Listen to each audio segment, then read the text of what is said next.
Bonsoir à tous et bienvenue pour le webinaire mensuel spécial sur la récession américaine. Nous allons aujourd'hui faire un état des lieux et des impacts sur le reste du monde. Bonsoir Véronique. Bonsoir à tous. Alors, avant de commencer cette présentation, je vais vous montrer un avertissement sur les risques. Voici, comme donc à chaque émission, des explications sur le fait que c'est une présentation à caractère purement informatif. Je vous laisse en prendre note. Vous avez en haut de votre écran des fonctions de chat et de questions-réponses pour pouvoir converser avec nous et nous poser vos questions tout au long de cette présentation. Nous y répondrons à la fin. Nous allons dans un premier temps dérouler cette présentation sur les risques de récession. Puis, donc, nous pourrons discuter de tout cela avec vous. On me dit que le son et l'image sont parfaits. Merci à tous. Je vous salue, ainsi que tous ceux qui viennent d'arriver. Et nous saluons également tous ceux qui nous regardent sur l'enregistrement YouTube. Ce webinaire est organisé par la société CMC Markets. CMC, c'est plus de 25 ans d'expérience, une présence internationale dans 14 bureaux à travers le monde, 45 millions de transactions en 2015. En France, nous avons un bureau à Paris depuis 5 ans. Nous sommes une entité agréée, nous avons une plateforme en ligne innovante, reconnue et maintes fois récompensée, un service client dédié, des spreads compétitifs et nous mettons à disposition de nombreux contenus analytiques et éducatifs pour nos clients. Ça, vous le savez, je l'espère. On a notamment donc toutes les analyses sur le site de CMC Markets ainsi que la matinale, notre émission quotidienne et bien évidemment ces webinaires mensuels auxquels vous participez ce soir. Certains graphiques, notamment dans la partie projection, sont des graphiques venant de la plateforme Next Generation qui est disponible sur ordinateur, tablette et smartphone. C'est une plateforme très fiable avec l'accès à plus de 10 000 CFD. On a de nombreux outils graphiques de professionnels que je vous montre au quotidien, différents types d'ordres, des flux d'informations et un traitement rapide des paiements. Aujourd'hui, donc, c'est un webinaire sur les risques de récession. Je suis très heureux d'avoir avec moi Véronique Riche-Flores qui a accepté mon invitation. Véronique, je vais principalement vous laisser parler, c'est votre présentation et puis j'interviendrai au fur et à mesure pour vous poser des petites questions. J'ai l'impression que nous sommes plutôt sur la même longueur d'onde et c'est la raison pour laquelle je vous ai fait venir ce soir. Véronique, je vous laisse un petit peu vous présenter à nos auditeurs avant de commencer le déroulé de cette présentation. Merci Nicolas. Donc 2 mots de présentation. Véronique Riche-Flores, je suis économiste de formation, de profession depuis maintenant quelques années. Je suis restée assez longtemps à la Société Générale en tant que chef économiste et puis pour y compris faire de la recherche un peu thématique de long terme. Et j'ai quitté Société Générale en 2012 pour créer mon petit bureau de recherche indépendante à destination en priorité donc des professionnels de la gestion d'actifs et des grandes entreprises. Donc je fais de la recherche, je dirais 2 points caractérisent ma recherche, une recherche globale, c'est-à-dire que quand on parle de scénario global, c'est pas un feuilleté de scénarios nationaux qu'on baptise global et qui deviennent effectivement globaux. Non, c'est une réflexion assez centralisée effectivement sur les tendances d'ensemble et les interactions au niveau international. Je fais également donc alors je suis plutôt une analyse on va dire structurelle de la conjoncture qui bien évidemment compte tenu du public auquel je m'adresse est accompagnée de recommandations d'investissement uniquement effectivement sous le biais cross-asset sous l'angle d'un macroéconomiste. Voilà, donc j'ai à disposition un blog qui nécessite néanmoins un code d'accès, bien évidemment, puisque ma recherche est payante et que je ne peux pas l'ouvrir à tout le monde comme cela. Voilà. Alors, récession américaine, sujet effectivement, qui me semble très important. Je pense personnellement qu'on a sans doute un risque que j'évalue à 1 chance sur 2, en étant d'ailleurs plutôt sympathique, de récession dans les Alors, pas à horizon 2018, dans les 4 prochains trimestres. Donc, c'est quelque chose que je perçois comme relativement rapide. Alors, quelle mouche m'a piqué? Quand on regarde effectivement les prévisions du consensus à moyen long terme, ou même celles de la Fed, qui nous projette des taux d'intérêt ou une croissance du PIB à horizon 2017-2018, comme si de rien n'était, qui continue sur un rythme de 2,5%, on se dit, mais comment arriver à l'idée d'une récession? Finalement, on peut continuer comme ça, et vous avez beaucoup d'économistes d'ailleurs qui envisagent plutôt un retour en force de l'activité américaine à brève échéance. Alors, c'est pas du tout mon scénario, et je dirais, ça ne veut pas dire forcément que je sois noire sur l'économie américaine. En réalité, quand on regarde sur la slide la première slide, donc en page 6, finalement, les phénomènes de récession sont très récurrents aux États-Unis. On a même des économistes qui nous disent finalement, le cycle a 6 ans, ça y est, c'est fini, tous les 7 ans, on a une récession. Alors, c'est pas tout à fait comme ça. Vous avez un graphique qui vous montre l'évolution du produit intérieur brut américain en termes réels depuis la Seconde Guerre mondiale. Vous voyez que les récessions, les cycles ont eu des durées assez variables en réalité, et que probablement raisonner sur des moyennes n'a pas grand sens.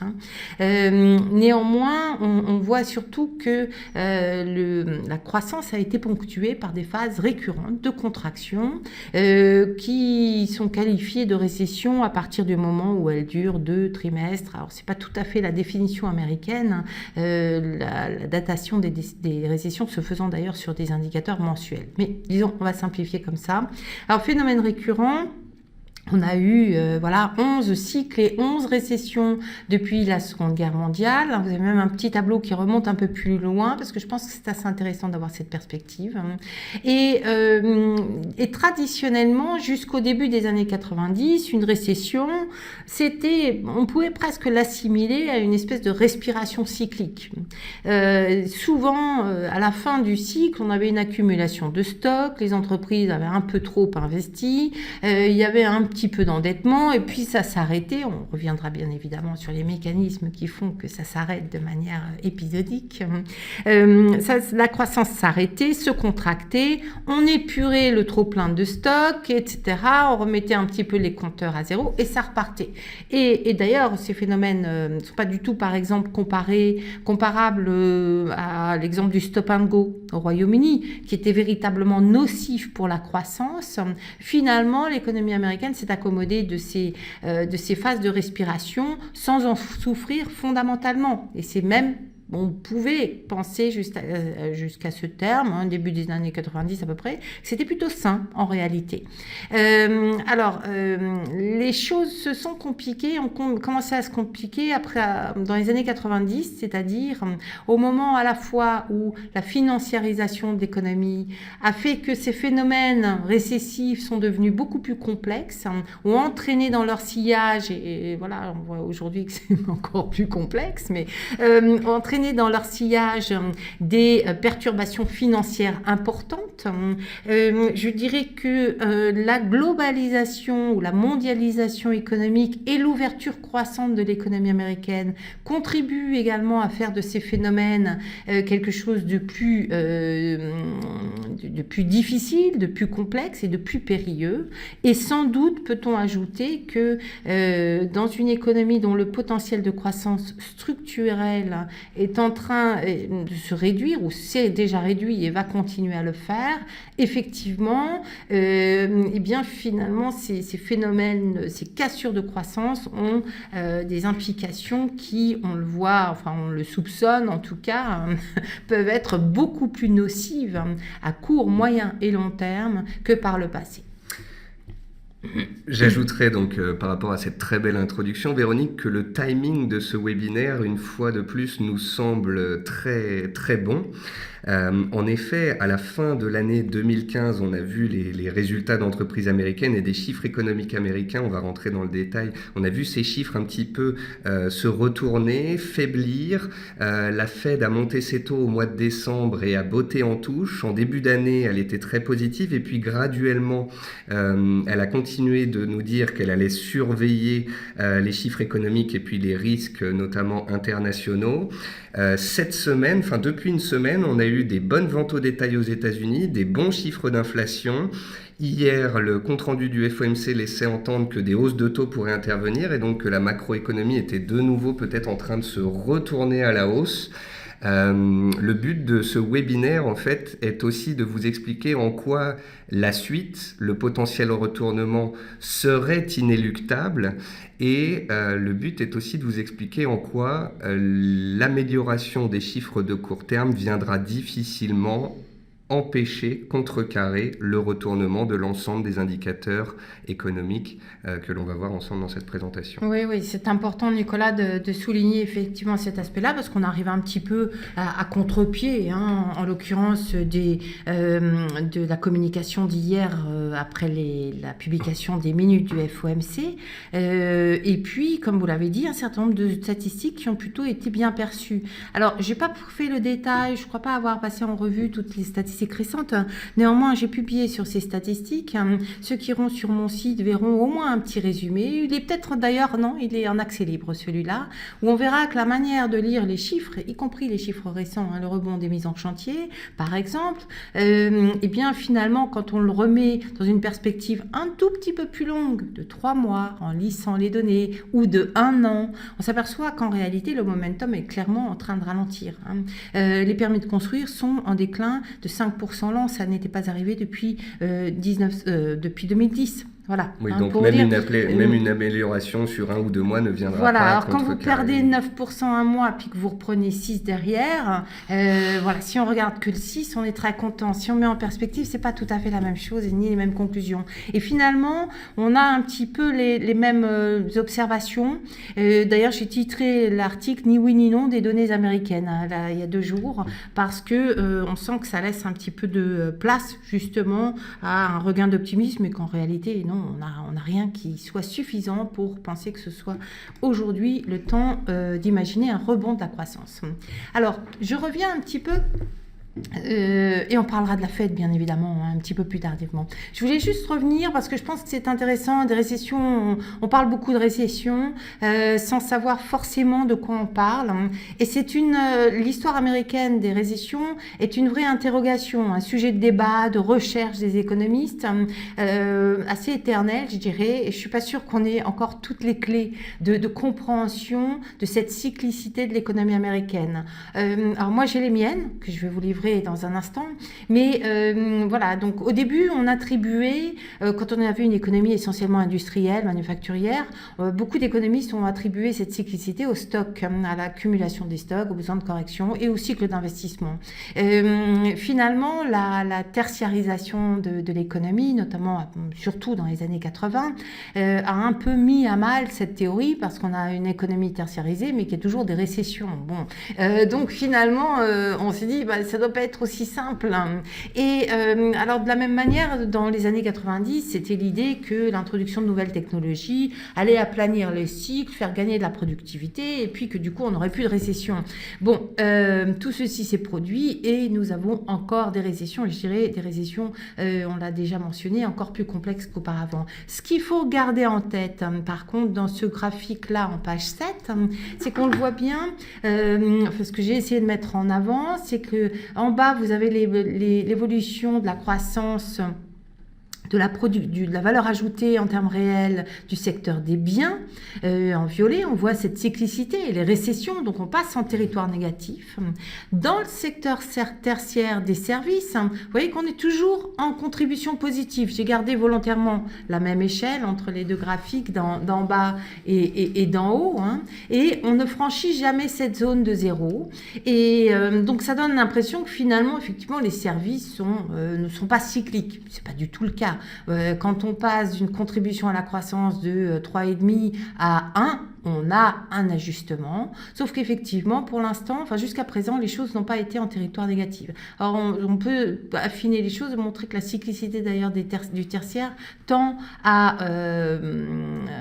la croissance du tertiaire tend à se réduire structurellement, et puis on frôle le zéro. D'ailleurs, c'est marrant parce que avec les données initiales, on avait 1991 était censé être la première récession, on avait une contraction des services. Et puis finalement, ça n'apparaît plus avec les révisions historiques. Mais on voit bien qu'il y a quand même une différence notable entre ces deux secteurs, mais une cyclicité dans le tertiaire qui est importante. Alors, ce que j'ai essayé de faire là, j'espère arriver à vous le présenter de manière suffisamment pédagogique et suffisamment synthétique pour que vous compreniez l'intérêt de cette démarche, c'est que moi, ce que je comprends du cycle américain et de l'existence de ces cycles, en fait, de récurrence, c'est qu'ils ont beaucoup à voir avec un phénomène économique qui est pourtant très classique, qui est l'existence du cycle de productivité. Alors, qu'est-ce que c'est le cycle de productivité? Le cycle de productivité, il émane, alors je ne parle pas du cycle long terme, on parle vraiment du cycle de conjoncture, conjoncturel de productivité.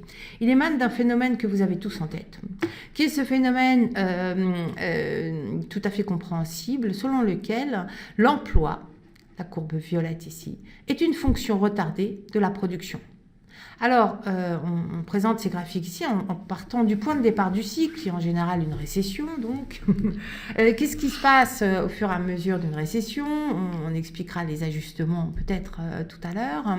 À un moment donné, les choses commencent à aller mieux. Elles vont mieux parce qu'on a des taux bas, parce qu'on s'est désendetté, parce qu'on a épuré son trop plein de stocks, etc. Et puis, on commence à avoir des signes positifs de demande, donc on commence à produire. Vous êtes bien d'accord avec moi qu'à ce stade-là, on ne va pas s'empresser d'embaucher. En général, il nous reste un petit peu de capacité pour satisfaire une croissance de la production. On est encore un petit peu incertain sur la croissance future. Et donc, la croissance de la production, en général, redémarre, alors que l'emploi est même souvent, d'ailleurs, en phase encore d'ajustement baissier. Alors, ce phénomène-là, ce décalage est très, très important parce qu'en réalité, c'est ce qui va nous faire, ce qui va permettre aux entreprises de dégager des gains de productivité. C'est-à-dire qu'on va produire plus avec la même quantité de travail, donc le même coût. Ça veut dire une amélioration de la rentabilité, de la profitabilité des entreprises. C'est un phénomène absolument essentiel à l'arrêt du processus récessif. C'est comme ça qu'on enclenche une reprise. Donc, voilà, le cycle reprend, parce qu'on n'est pas en 2010 et que c'est plus facile, parce que 2010 c'est un peu plus compliqué quand même. Et puis au bout de quelques temps, vous avez une reprise de l'emploi, mais qui est toujours en décalé. On verra que le graphique après, qui nous montre la réalité, reflète bien ce décalage. Donc durant toute cette phase, vous êtes en croissance de gains de productivité.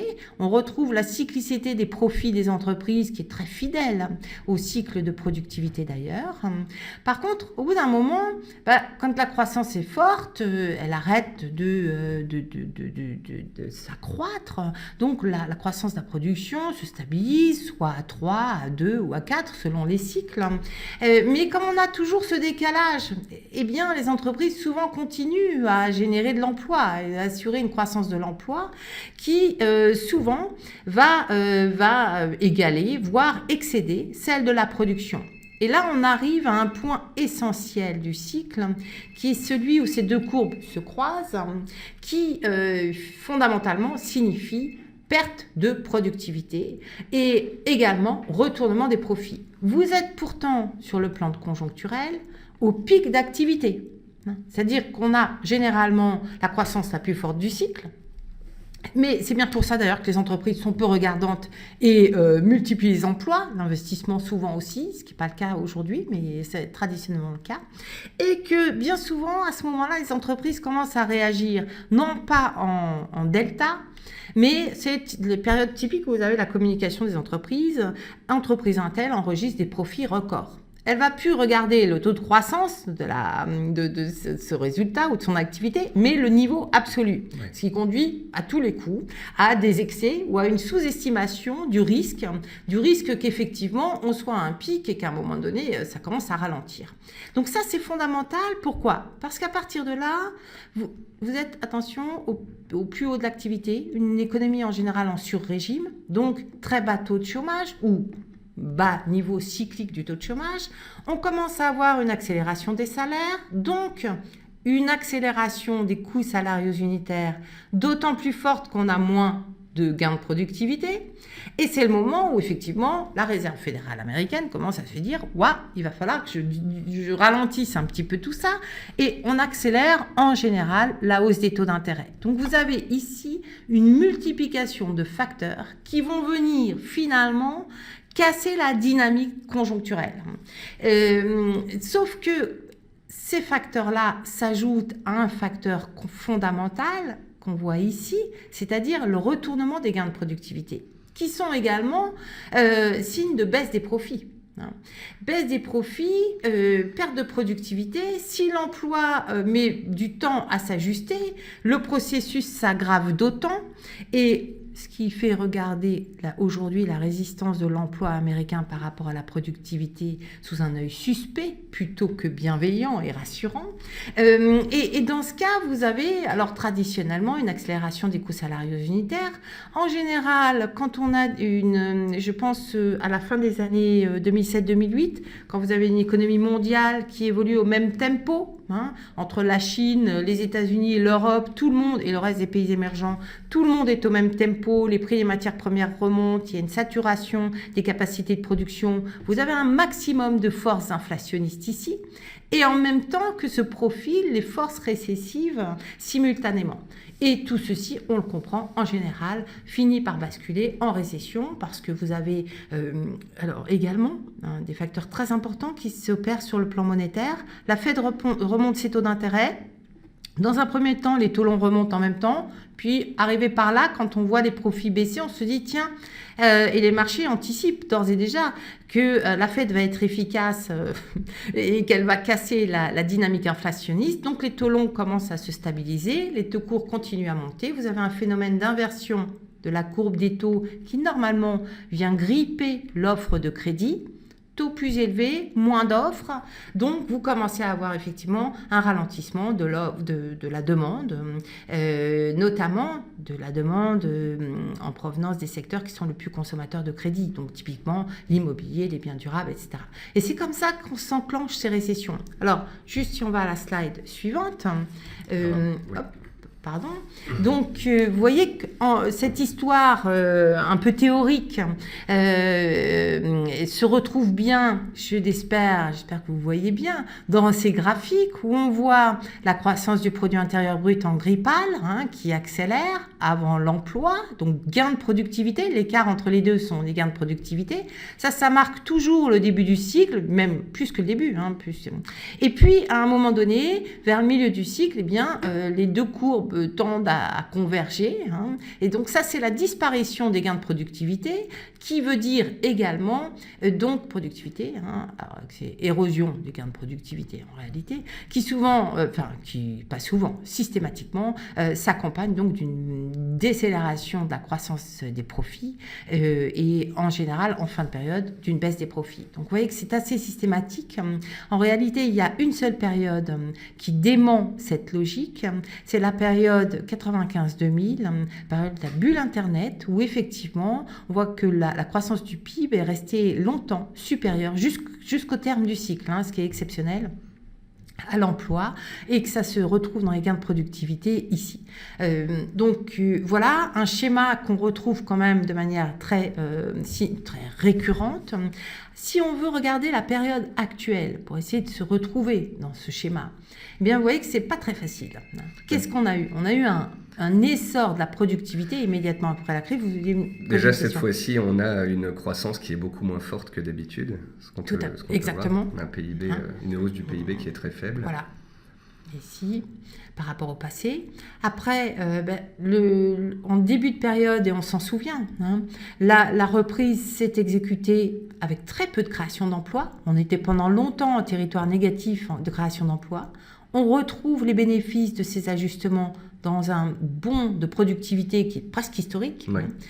Et puis, par contre, ce qui s'est passé après, c'est que ce rebond de la productivité a disparu à partir de 11, 12, et que depuis, on n'a pas été capable de retrouver des gains de productivité comparables à ce qu'on a traditionnellement dans les cycles passés. Alors ça, c'est un gros souci. C'est un gros souci parce que d'abord, effectivement, où sont passés ces gains de productivité ? Normalement, ces gains de productivité auraient dû alimenter l'ensemble du cycle jusqu'à épuisement. Ils ont disparu très vite. Je pense que la crise financière, bancaire, l'incertitude qui était en place à ce moment-là ont empêché effectivement qu'on puisse utiliser ces gains de productivité pour alimenter un cycle d'investissement notamment digne de ce nom. En revanche, donc la croissance de l'emploi, elle a fini par repartir en réalité sur un rythme qui est pas négligeable, même s'il n'égale pas ce qu'on a eu en moyenne par le passé, mais précisément parce que l'emploi est reparti à un rythme à peu près équivalent à celui du PIB, eh bien vous n'avez pas de gain de productivité. Ça veut dire que les sous-jacents, on a beaucoup parlé du niveau historique, encore une fois, des profits américains. Ça, c'était le credo qui occultait le fait que malgré des niveaux historiquement hauts, la croissance des bénéfices des entreprises a disparu depuis longtemps aux États-Unis. En réalité, elle a quasiment disparu depuis 2013. Donc, vous n'avez pas beaucoup d'investissements. Forcément. Et donc, vous n'avez pas beaucoup de ressorts de productivité et ça explique probablement le fait qu'on ait besoin de créer autant d'emplois en relatif au PIB, parce que même si on n'a pas eu beaucoup d'emplois, on en a eu en relatif à la croissance pas mal. Et ça fragilise in fine le contexte des entreprises qui sont beaucoup plus vulnérables à tout accident de parcours parce qu'on n'a pas ce socle de productivité qui sert normalement à éponger les hausses de coûts intempestives, etc., etc. Ça fait déjà plusieurs trimestres que les croissances des bénéfices américaines sont en baisse. Oui, tout à fait. Ça fait combien de trimestres consécutifs ? Plusieurs trimestres, c'est-à-dire qu'on a eu donc troisième, on a les données que pour le troisième et le quatrième trimestre pour l'instant. On va avoir bientôt le premier trimestre. Donc petite baisse des profits au troisième trimestre. Écrasement des profits au quatrième, puisqu'on est sur un rythme annualisé de baisse de 34%, quelque chose comme ça. En glissement annuel, c'est-à-dire sur 4 trimestres, on est à moins 14 et des poussières, moins 14%. Donc on voit bien une contraction qui commence à se mettre en place. Tout à fait. On verra les profits quelque part, je crois, il me semblait, vous me l'avez... D'accord. Alors ça c'est parfait, c'est un des graphiques que j'ai glissé en complément en fait de l'analyse de Véronique. Si je l'ai invité, c'est aussi parce que j'apprécie son discours et je suis ses publications. Donc pour venir corroborer en fait l'aspect de la cyclicité dont on parlait précédemment et afin de vous montrer que ce n'est pas en ne suivant qu'un seul tableau ou une seule donnée que nous voyons une potentielle fin de cycle. Cette fin de cycle se retrouve dans de très nombreuses statistiques. Ici, vous avez en fait l'évolution des résultats des entreprises américaines depuis les années 80. Vous avez donc des résultats qui, en période de reprise, ont tendance à augmenter et puis à un moment, ces résultats vont se retourner et vont commencer à partir à la baisse. Et donc, vous avez une moyenne mobile courte qui suit les cours en fait et qui suit l'appréciation et vous pouvez constater qu'à chaque fois que les résultats donc ont baissé, sont venus croiser cette moyenne mobile, c'était le début d'un fléchissement qui dure généralement plusieurs trimestres voire plusieurs années et qui corrobore une récession. Donc ici vous voyez bien que de nouveau on a une théorie des cycles qui est en place, on a un croisement baissier qui serait en train de se mettre en place, donc cette possibilité d'une récession devient de plus en plus forte, même si elle n'est pas encore actée, puisque il faudrait pour cela qu'on ait 2 trimestres négatifs du PIB américain. Mais en tous les cas, la question se pose. Quand on a une baisse des chiffres d'affaires, quand on a une baisse des résultats, n'attend pas à terme une baisse du PIB, c'est quand même une très forte probabilité. Tout à fait, on va expliquer un peu pourquoi. D'ailleurs, juste sur votre graphique, je trouve qu'on voit bien la chute des profits, bien évidemment, avec la crise de 2008-2009. La sortie très rapide qui correspond à l'envolée de la productivité qu'on a vu tout à l'heure. Oui, oui. Et puis, depuis, quelque chose de beaucoup plus mou. Bon, en réalité, voilà, c'est un peu écrasé là, mais c'est vrai qu'on n'a plus grand-chose ces derniers temps. Et puis j'ai un deuxième graphique que vous aviez d'ailleurs publié récemment, je crois. Et c'est un graphique de l'évolution de la confiance du consommateur américain depuis 1977. Donc pour ceux qui nous écoutent, vous n'êtes pas sans savoir que le PIB américain, c'est énormément de croissance de consommation interne. Donc plus le consommateur américain va être confiant, plus il va potentiellement dépenser. Si au contraire il est de moins en moins confiant, eh bien c'est quand même quelque chose, un indicateur avancé qui peut être négatif et précurseur d'une récession. Donc ce que vous pouvez noter, c'est qu'on a eu un point haut de cet indicateur en 2001, avant que la confiance donc se mette à chuter et que cela corrobore la récession. De nouveau, en 2007-2008, on a un plafonnement de la confiance du consommateur avant une chute. Là, ce que je voulais mettre en avant en fait sur ce graphique, c'est que de nouveau, on a potentiellement un pic qui s'est mis en place. On a un premier fléchissement. On n'a pas encore d'accélération, mais en tous les cas, nous avons bel et bien les prémices d'un retournement qui se mettrait en place.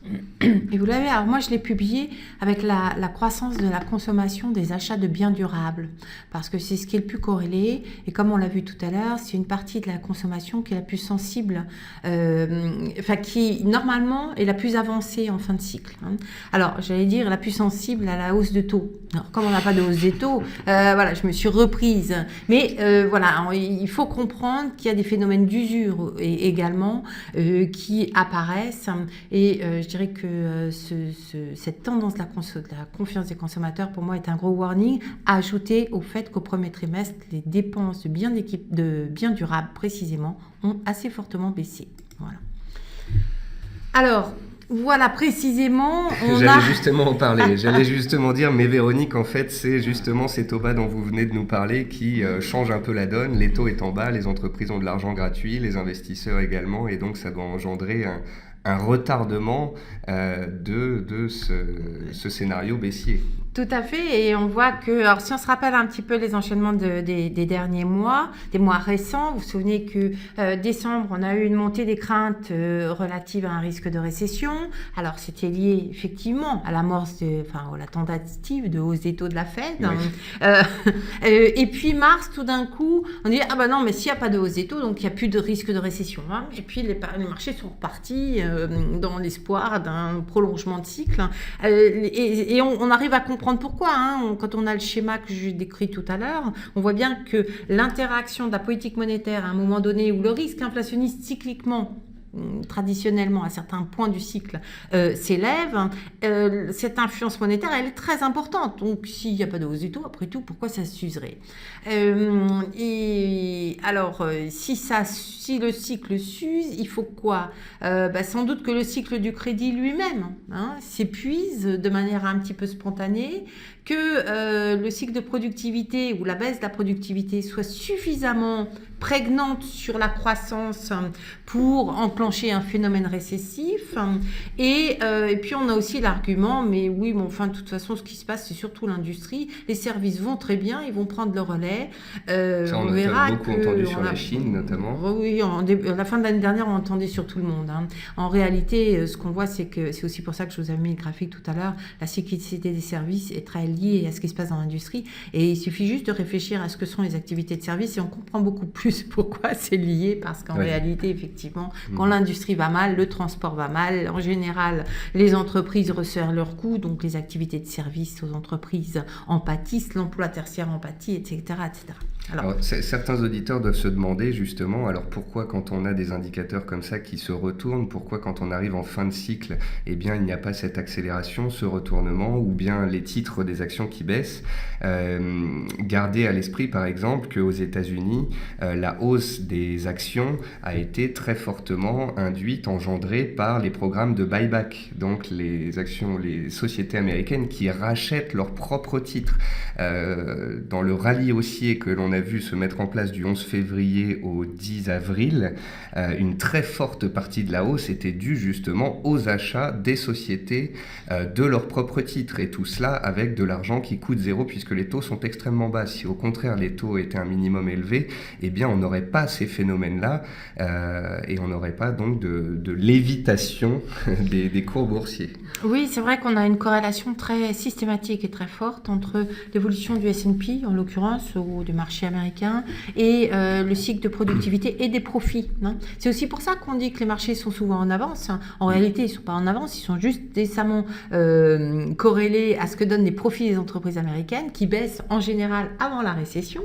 Et on a vraiment une très forte correspondance quand on analyse les ajustements comme ça des différents agrégats au fil ou pendant ou avant les récessions. Alors aujourd'hui, il y a effectivement les buybacks et puis, mais enfin, on a quand même un marché américain qui n'a pas fait grand-chose depuis un an. Hein, donc, il n'est pas tout à fait inerte non plus à cette approche de fin de cycle.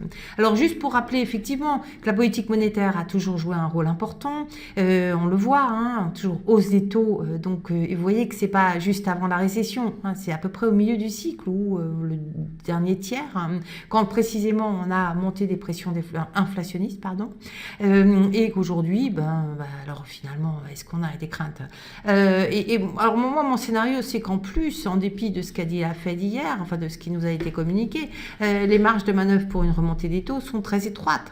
Et je dirais qu'aujourd'hui, qu'est-ce qu'essaye de faire la Fed quand elle remonte ses taux d'intérêt? Elle essaye de réduire la sursollicitation, si je peux dire, excusez-moi de ce vilain mot, mais des ressources productives. Ces ressources productives, elles se mesurent comment en économie? Par le taux de chômage, c'est les ressources en emploi. Plus le taux de chômage est bas et inférieur à sa moyenne de long terme, plus on suppose qu'effectivement on atteint des niveaux où on risque d'avoir des tensions salariales parce qu'il n'y a plus assez d'offres sur le marché de l'emploi. Et l'autre indicateur, c'est celui du taux d'utilisation des capacités. On n'en parle pas beaucoup de cet indicateur, sauf normalement dans les périodes un peu chaudes du cycle, justement. Or, cet indicateur, lui, a pris une direction totalement opposée. Alors, quand on est en surchauffe, il monte, bien sûr. Hein. Et là, vous voyez qu'il a touché son pic, il y a un bon moment, enfin, fin d'année dernière, début d'année dernière, et que depuis, il ne cesse de baisser. Donc, c'est une tendance qui va complètement à l'encontre d'une hausse des taux. Hein. On voit qu'il y a une correspondance très forte qui est légitime, qui s'explique par le fait que quand vous sollicitez votre appareil de production, vous avez des tensions additionnelles inflationnistes qui s'ajoutent à celles du marché de l'emploi, etc. Et donc un facteur essentiel de pilotage de la politique monétaire. Aujourd'hui, on ne l'a pas. Ça montre aussi pourquoi la Fed hésite tellement. Hein. Ouais. Et pour moi, c'est la conviction qu'ils ne pourront pas passer à l'acte et que s'ils passent à l'acte, ils feront une erreur. Elle est un petit peu piégée par ses engagements. Elle voudrait monter les taux, mais théoriquement, elle aurait dû le faire plus tôt. Et désormais, il est un petit peu tard. Alors, revenons sur cette histoire du cycle de productivité, enfin de profit, productivité, et surtout ses conséquences économiques, c'est-à-dire la croissance de l'investissement qui est en orange sur ce graphique-là. Vous voyez que entre le graphique théorique et l'observation de la réalité, hein, alors j'ai raccourci un peu, sinon ça écrase un petit peu trop, mais on a quand même une correspondance très forte. Hein. Et d'ailleurs, ce que je vous ai présenté tout à l'heure vient juste de l'analyse des observations passées. Hein. Donc, qu'est-ce qui se passe aujourd'hui? On a effectivement une décroissance donc, de la productivité qui est légèrement derrière, là, qu'on ne voit pas le trait fin. Une décroissance tout à fait logique des profits. À 1 ou 2 trimestres près, productivité fait les profits. Et ce qu'on constate en général, c'est qu'avec 2 ou 3 trimestres, voire 4 des fois, de décalage, eh bien, en général, l'investissement s'ajuste à la baisse. Et c'est traditionnellement quand l'investissement commence effectivement à passer en territoire négatif, qu'on rentre en récession, les récessions étant signalées par les barres roses ici en trame de fond. Ça fait déjà un certain temps qu'il baisse sur votre graphique, là. Alors, la croissance décélère. Vous voyez qu'on n'est pas encore en point négatif. Toute la question étant de savoir, une bonne partie de la question étant de savoir si on est véritablement parti vers cette direction-là. Sachant qu'on a un contexte un petit peu particulier aujourd'hui aux États-Unis, enfin deux éléments. Le premier élément, c'est qu'on a la crise pétrolière qui a bien sûr pesé beaucoup sur l'investissement et que si on essaye de sortir, c'est pas forcément facile, parce qu'on n'a pas tous les éléments qui correspondent, sortir le secteur minier, on voit que finalement l'investissement tient un petit peu mieux. Oui, on essaye d'exclure l'énergie de toutes les données en ce moment pour pouvoir essayer voilà, de pour montrer que non, ça va très bien. D'ailleurs, c'est intéressant de regarder, parce que là, toute la reprise, en réalité, si c'est ça, on comprend qu'elle s'est faite grâce au secteur minier. Oui, non, mais c'est comme si en 2008, on essayait d'exclure le secteur bancaire des performances par exemple. pour voir ce que cela donnait. C'est complètement illusoire. Voilà. Donc, l'autre élément qui est peut-être encore plus intéressant, parce que je pense qu'il soulève une question de fond, à propos de laquelle je ne suis pas sûre d'avoir tous les éléments de réponse, d'ailleurs. Mais qu'est-ce qu'on constate? Les entreprises américaines ont peu investi. C'est quelque chose d'évident depuis notamment 3-4 ans. Vous voyez ici, avec une sous-croissance de l'investissement productif, par rapport à ce qu'on a fait dans les siècles passés. En revanche, on voit que l'emploi a bien tenu. Moi, je me suis trompée là. J'ai annoncé, j'ai dit, avec une faible croissance d'investissement comme ça va finir par pénaliser l'emploi. Ça n'a pas été le cas. Ça n'a pas été le cas, et probablement parce qu'on a un phénomène de substitution. Les entreprises, finalement, ne sont pas décidées à investir véritablement, à accroître leur appareil productif. Il y a trop d'incertitudes, etc. Elles préfèrent d'ailleurs faire de la croissance externe en partie, puisque c'est moins de risques. On achète quelque chose qui existe déjà, qui fonctionne. Mais à force de ne pas investir, elles ont quand même des besoins. Et tout ceci se traduit par des besoins, donc si vous voulez, une structure qui est plus consommatrice d'emploi que par le passé. Donc c'est ce phénomène qu'on appelle substitution, et la question étant de savoir combien de temps ça peut durer, notamment si l'investissement baisse. Est-ce qu'on aura toujours une inertie de l'emploi? L'analyse sur le passé, pourtant, quand on fait le rapport de l'emploi à l'investissement productif précisément, donc on essaie de mesurer cette substitution, vous voyez que quand ça se retourne, donc typiquement ce qu'on observe aujourd'hui, eh bien en général c'est signe avant-coureur quand même d'une récession. Alors on peut avoir un nouveau paradigme, en disant bon, finalement aujourd'hui on va créer beaucoup d'emplois d'ingénieurs dans l'ingénierie des nouvelles technologies, etc. Et investir aujourd'hui, c'est pas tellement investir dans des machines, de l'équipement, etc. Mais c'est peut-être plus investir dans des hommes. Alors je préciserai que dans cette courbe d'investissement, aujourd'hui on a y compris les dépenses de recherche. C'est depuis un changement qui a été opéré sur la comptabilité nationale depuis 2 ans. Donc normalement on devrait capturer quand même cette histoire-là. Bon, pour l'instant, vous êtes bien d'accord qu'on ne voit pas grand-chose. Donc, je crois qu'effectivement, on a là quelque chose qui ajoute aux interrogations et aux constats que l'on peut faire sur le plan de la productivité et de ses conséquences potentielles sur l'investissement. Deuxième argument, les services vont prendre le relais d'une industrie déclinante. Alors, les services, bien sûr, il y en a partout. Donc, c'est services aux entreprises, des services multiples et variés aux consommateurs. Sauf que, les services, moi, c'est quelque chose que j'ai regardé de très près ces dernières années, parce que l'une des conséquences de la crise de 2008, et ça a été vrai partout, c'est que ça a complètement détruit le socle de croissance structurelle des activités de services, précisément.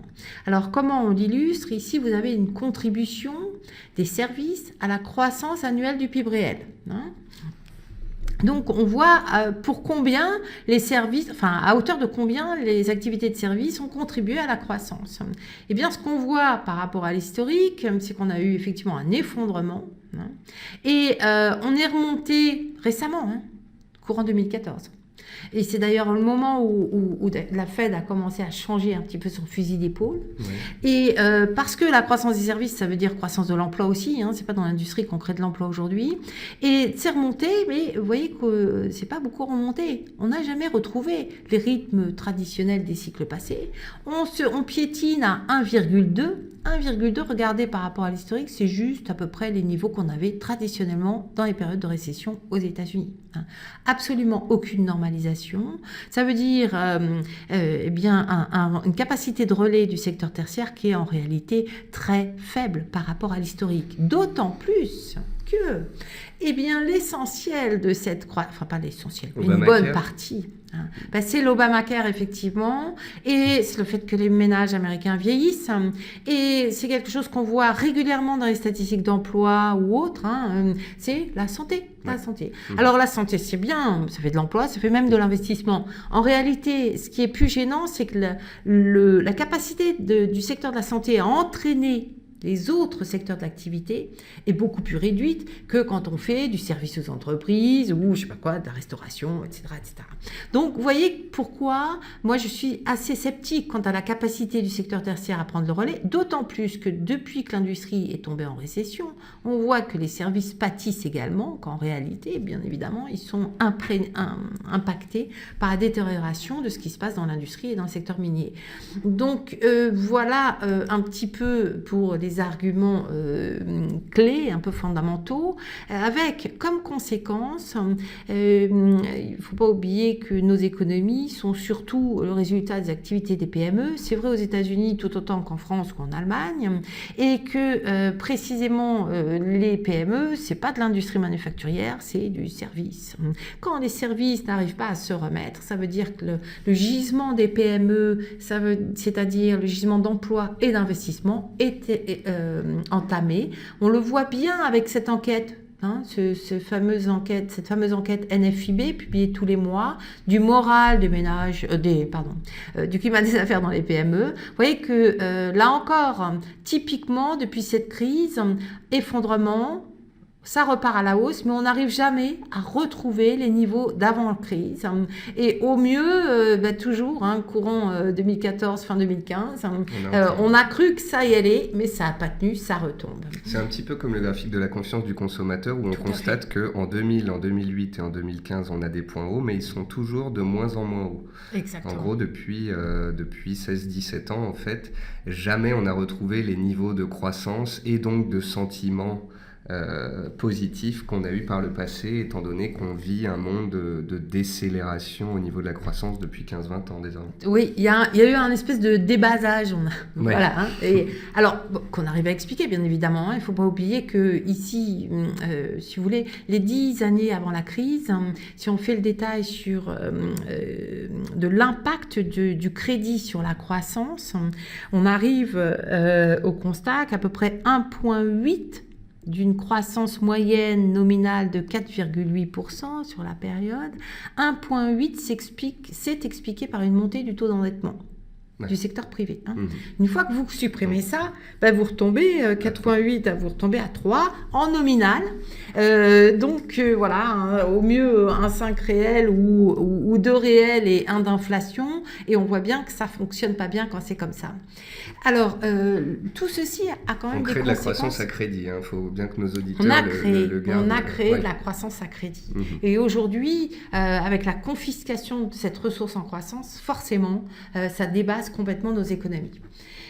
Alors, les services sont très importants parce que, je le disais, les services sont des gisements d'emploi et vous en êtes tous conscients. Ils sont notamment les gisements d'emploi peu qualifiés. Et on voit par exemple ici, si on regarde la croissance du secteur des services et l'évolution des actifs, en particulier des jeunes actifs. Parce que ce sont ces Américains avec cette flexibilité du marché qui, je sais pas, vous êtes tous allés aux États-Unis, on prend un taxi, on prenait un taxi il y a 10 ans, c'était en général un étudiant, une fois sur deux, qui avait ce petit boulot parce que ça marchait bien, il y avait de l'activité. Quand il faisait pas chauffeur de taxi, il faisait autre chose, parce qu'il y avait une activité de service très, très dynamique, qui offrait des opportunités à de nombreuses personnes, y compris et notamment les moins qualifiées. Ça a permis de démocratiser quelque part la vie économique aux États-Unis en ouvrant le marché de l'emploi à des gens très peu qualifiés qui avaient des revenus, qui ont pu acheter leur maison à crédit, etc., qui ont pu faire une belle crise des subprimes. Mais voilà, ça, on l'a perdu. Et ça veut dire quoi ? Ça veut dire qu'effectivement, le taux de participation à la vie active, c'est-à-dire la proportion des personnes en âge de travailler qui sont effectivement en emploi ou en recherche d'emploi. Ce taux de participation s'est littéralement effondré. Alors souvent on dit oui mais ça c'est le vieillissement. Oui, c'est le vieillissement si on regarde l'ensemble, 16 ans et plus, parce qu'aux États-Unis on ne s'arrête pas à 65 ans. Mais si vous regardez la population des plus jeunes, 16-24 ans, vous voyez qu'on a un taux de participation qui est historiquement bas, qui est retourné au niveau des années 60. Ça veut dire des ressources en moins pour le marché de l'emploi. Ça veut dire qu'effectivement, la baisse du taux de chômage, si on réintègre, par exemple, ces jeunes qui ont quitté le marché de l'emploi depuis la crise de 2008, on n'a pas tout à fait la même lecture du taux de chômage que le point actuel. Et surtout, ça veut dire que finalement, on a une proportion croissante de la population qui est en dehors du circuit, avec des taux de pauvreté... qui ne va pas mettre d'argent de côté, qui va pas pouvoir assurer la situation en cas de nouveau de période de qui va de pas récession. investir, qui va faire de moins en moins d'études, qui va rester chez ses parents, donc qui va pas être un acquéreur immobilier, dont les parents vont être conscients de la fragilité, donc peut-être aussi inciter à un comportement d'épargne un petit peu différent par rapport au passé. Et finalement, vous avez une économie qui est de plus en plus duale, hein. On le voit avec l'évolution des niveaux de croissance de revenus par tête entre 2007 et 2015. Le graphique s'arrête fin 2015, au troisième trimestre, donc c'est vraiment à jour, hein. Vous voyez que finalement, on a marqué la moyenne nationale ici. Très clairement, la proportion qui est plutôt au-dessus de la moyenne nationale s'en est à peu près bien sorti, enfin pour 28% des Américains, hein, parce qu'il y avait quand même une bonne partie ici, sous la barre, donc décroissance des revenus. Et puis vous avez ici les revenus très nettement inférieurs à la moyenne nationale qui ont perdu beaucoup. Et là, on parle de 25% des Américains, hein, on a pondéré par la population, c'est considérable. Et ça vient bien sûr en partie de cette raréfaction du crédit, de l'impact sur les activités tertiaires, etc. Ça fait une économie extrêmement difficile à manœuvrer en termes de politique monétaire, hein, parce que c'est un peu comme en zone euro ou en Europe. Quand vous avez les deux extrêmes, c'était difficile, hein, de trouver le point le plus approprié des taux d'intérêt. Bon. Eh bien là, ces distorsions structurelles, qui commencent à devenir structurelles, hein, de l'économie américaine, gênent considérablement la Réserve fédérale américaine. Parce que finalement, vous prenez cette population-là, bien évidemment qu'elle peut faire face à une remontée des taux d'intérêt et qui serait probablement bienvenue d'ailleurs pour calmer notamment des excès d'investissement dans l'immobilier ou autre. Mais celle-là, elle peut juste caler complètement si en plus on a un durcissement monétaire. Donc vous cherchez la moyenne et forcément c'est pas très facile, et ça induit du coup une fonction de temps, hein, de la fonction de réaction de la Fed qui fait partie aussi de ces difficultés. Donc tout ceci se solde par un ralentissement ou une très grande frilosité de la consommation aux États-Unis. En réalité, on constate que quasiment tout ce qui est comme gain de pouvoir d'achat supérieur à 2,5% a été épargné depuis 3 ans. Ouais. C'est vraiment très régulier. Donc vous avez un effondrement des prix du pétrole qui fait des gains de pouvoir d'achat très forts, plus de 3,5% hein, dans le courant de l'an dernier, mais voilà, la consommation décélère. Voilà. Les ménages américains redécouvrent l'épargne. Ça veut dire qu'effectivement, l'économie américaine se fragilise fondamentalement. On se grippe. On se grippe pour des tas de raisons. D'abord parce qu'on vieillit. Parce que sans doute qu'avant la crise de 2008, on se disait, bon, je vieillis, mais c'est pas grave, j'aurai ma résidence secondaire et puis j'aurai accès au crédit. Aujourd'hui, je vieillis, mais je suis pas sûre de pouvoir avoir accès au crédit. Je n'ai plus ma résidence secondaire que j'avais achetée en Floride et qui a disparu dans les méandres de la crise. J'ai un accès de toute façon au crédit qui est beaucoup plus difficile parce qu'on a une réglementation qui s'est beaucoup durcie. Il y avait un papier du NAHB la semaine dernière très intéressant qui estime que, je ne sais plus, il y a 14% des acquéreurs potentiels qui n'ont plus accès du fait de la réglementation, du durcissement de la réglementation. Et en réalité, il y a un autre facteur, et là encore, je m'inscris en faux par rapport à ce que j'ai souvent entendu, où on nous dit le deleveraging, c'est-à-dire le processus d'un retour à des taux d'endettement plus supportables est derrière nous. On nous le dit depuis 2012 à peu près, hein, c'est fini. Et en général, on argumente avec ce graphique de gauche en nous montrant la charge d'intérêt historiquement basse, qui justifierait qu'effectivement les ménages puissent se réendetter à tour de bras. Le paiement des intérêts est beaucoup moins important et donc potentiellement il pourrait de nouveau voilà. Sauf qu'en général, et ça marche aussi aux États-Unis, quand vous voulez vous endetter, vous allez voir votre banque, ce qu'on regarde, c'est pas tellement combien vous payez d'intérêts, c'est plutôt à combien vous êtes déjà endetté, d'accord ? Et là, c'est une autre histoire, puisqu'effectivement, on voit que le taux d'endettement par rapport aux revenus disponibles a fortement baissé. Enfin, il a baissé de 20 points. Bon, on a encore un taux d'endettement qui est supérieur à 100% du revenu disponible, qui est très élevé. Et vous voyez d'ailleurs que la dette est au même niveau. Alors, c'est pas le niveau absolu de dette qui compte, on le sait bien, mais là, il y a sans doute un frein de toute façon à l'endettement et donc au retour à l'économie américaine telle qu'on l'a connue il y a quelque temps. Alors, je parlais de fragilité d'une catégorie de la population, c'est pareil, on a l'impression que l'immobilier va très bien, finalement. Chez les plus riches. Il va très bien, mais il y a eu des distorsions phénoménales, et notamment chez les plus riches. Alors ici, vous avez le taux de negative home equity. Donc, en fait, c'est quoi? C'est les taux de perte sur les crédits hypothécaires par rapport à la valeur du bien aujourd'hui. Et qu'est-ce qu'on voit encore une fois? Bien, c'est que ce taux de perte qui est en moyenne de 13% à peu près aux États-Unis au niveau national, il a donc beaucoup baissé, mais il est encore considérablement élevé dans les populations dont les logements ont une valeur inférieure à 300 000. 300 000 $, vous connaissez la valeur, enfin la qualité du logement aux États-Unis, c'est quand même pas génial, et en dessous de 250 000 $, c'est quand même du très bas de gamme.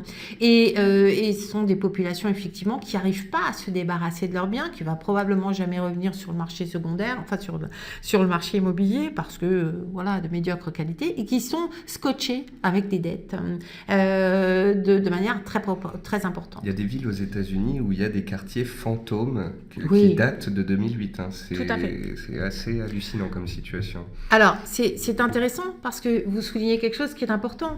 Parce qu'en réalité, vous avez eu des quartiers entiers, des pans de ville d'ailleurs. Détroit, on voit à l'extérieur de Détroit, ils ont... C'était l'exemple que j'avais en tête. Mais c'est pas le seul. Et on savait très vite que ces logements n'allaient pas revenir sur le marché. Parce que quand vous êtes dans un quartier sinistré, vous pouvez essayer de revendre votre maison, vous avez assez peu de chance.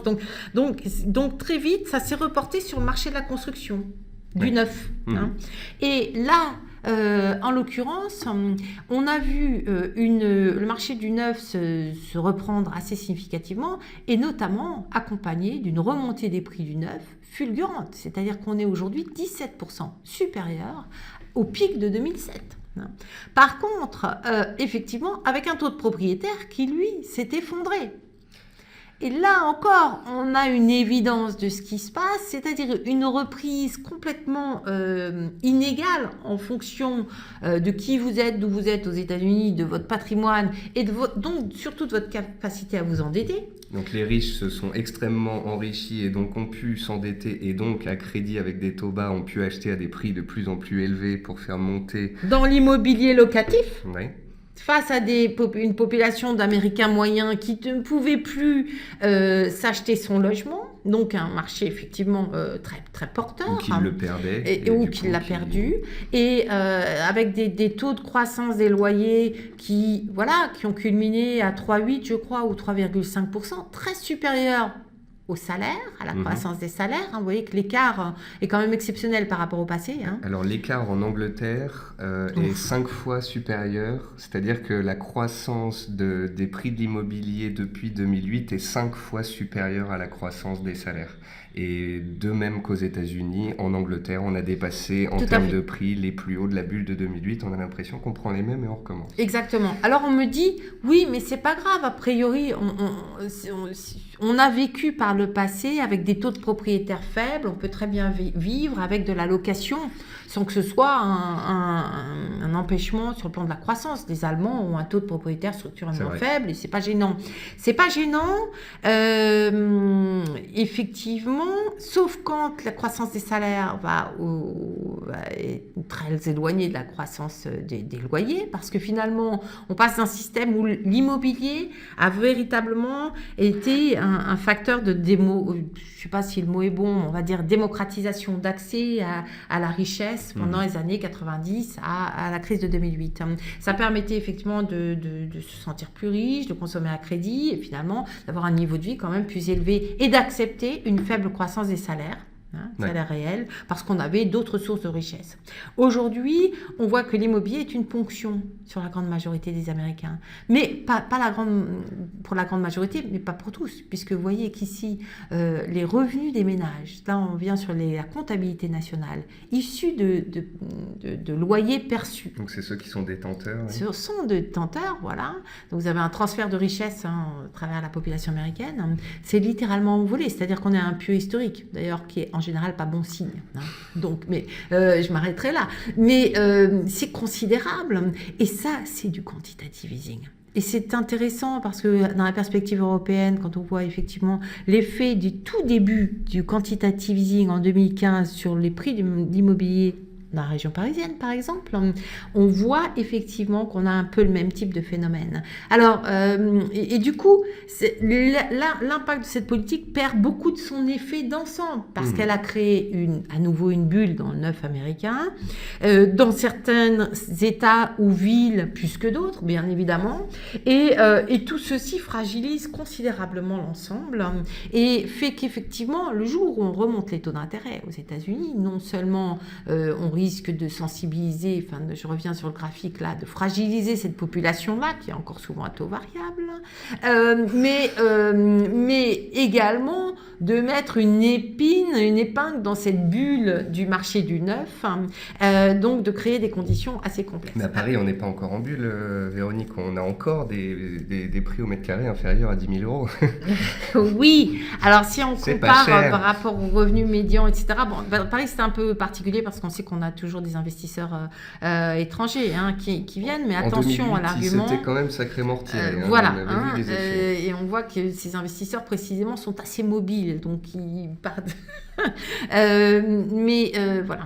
Alors, donc tout ceci fait qu'on a finalement un socle économique qui est quand même pas particulièrement réjouissant, et que par ailleurs, eh bien, on a néanmoins des stigmates, des évidences d'un cycle qui arrive à terme avec ces manifestations inflationnistes faible parce qu'on a eu un effondrement des cours du pétrole, mais des salaires qui, on le voit bien, on a une courbe de Phillips, compte tenu du taux de chômage actuellement. Si vous me dites, moi je suis serein, on va avoir 250 000 créations d'emplois pendant 1 an et demi, je vous dis d'accord, moi je suis sereine, l'inflation américaine va aller à 4% dans 12 mois. Donc, et c'est là qu'on voit que c'est difficile de trouver un chemin, une issue à cette situation. C'est que si la croissance perdure, on va avoir sans doute des tensions inflationnistes, et d'autant plus vives que les prix du pétrole se stabilisent, voire remontent. Et du coup, vous avez rapidement un contexte où il faut remonter les taux d'intérêt, avec un socle très très fragile, qui vient probablement d'ailleurs aggraver encore la situation du côté des profits des entreprises. Donc tout ceci converge finalement pour me faire dire, attention, on est quand même face à une situation, une espèce de corner, si vous voulez. On n'a pas beaucoup d'alternatives, et récemment on a vu l'inflation effectivement réaccélérer. Ça s'est un peu calmé récemment, depuis 2 mois, mais l'accélération en début d'année était très forte, elle venait pas du pétrole.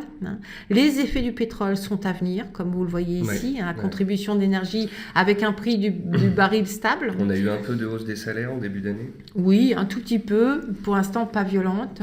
Pas violente parce que je pense que la reprise est effectivement pas complètement là, mais si... Voilà.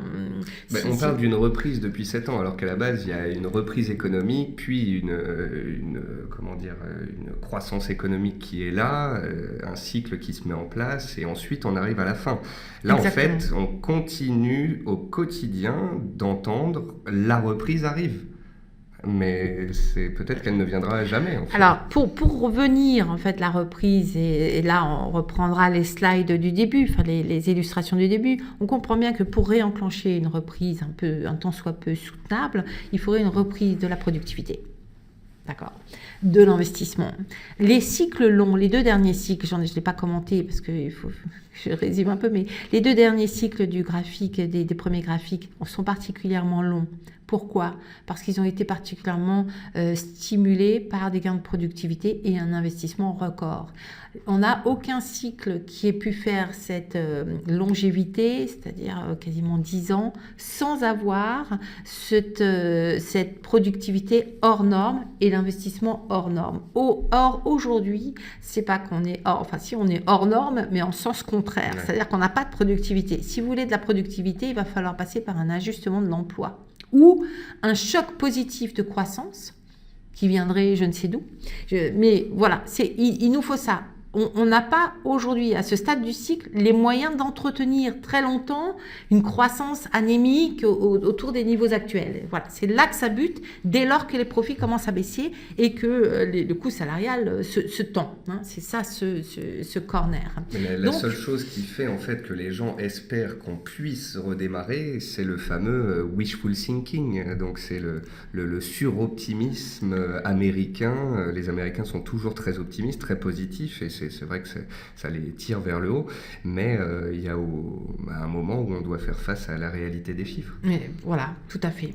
Donc je pense qu'effectivement, il y a quand même un risque significatif de récession, qui n'est pas démenti, comme je le disais tout à l'heure, par les indicateurs récents. Hein, en tendance, c'est pas bon.